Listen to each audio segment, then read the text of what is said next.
If you have not watched the part 1 yet, I will recommend you pause this and go back and watch the part 1 before coming back to this so that it all makes perfect sense to you. So in the part 1, I did introduce one main topic about submitting your proof of funds to IRCC, which is proving to them that you do have access to this money. This is one of the main reasons why a lot of people with lots of money in their bank statements still get denied anyways, even though they do have more than the minimum requirement, because they are not able to prove that they have access to it. So one way of doing this is by buying a GIC. What is a GIC? A GIC is a government bond in Canada. It is guaranteed investment certificate. So in some countries, let me say it is equivalent to treasury bills. So when you buy a GIC and you submit that as your proof of funds, this reduces the amount of doubts or questions that they may have if you submit a regular bank statement. A GIC is definitely going to have to be in your name. And just with that, the agent working on your account can be 100% sure that this money is for you. The agent is also sure that when you come to Canada, you are going to have access to it. And the agent is also going to be sure exactly how much you have in it, and will also be able to verify it and also know that this money is genuine. There is nothing fake about it. As I've mentioned countless times, it's all about your chances of being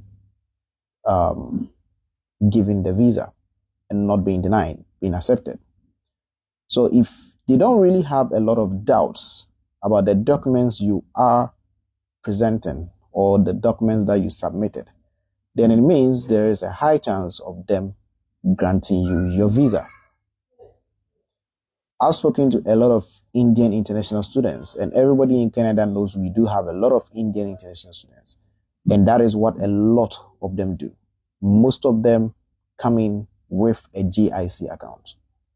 So I was looking online to see how people from outside Canada can get a GIC. And I realized as an international student, you can actually contact a bank and buy a GIC from your home country. So basically, this is how it works. They guide you in creating a checking account, and then you wire transfer the amount in it. And since they know you are an international student and they want your minimum requirement, the amount they expect you to transfer in it is in the region of 20,000. But we all know the minimum requirement is 20,635. So that means you should be ready to transfer at least that amount into the GIC account, or even more if that is what you prefer. And once that money comes into the account, you now have access to it. And when you land in Canada, you go to the bank and then they finalize the account for you. And once that is done, you can have access to it. So if you are looking to use this option, that is it for you. I know one thing a lot of people do, or some people do, is just find an agent, pay them, and the agent tells them, hey, I will handle everything.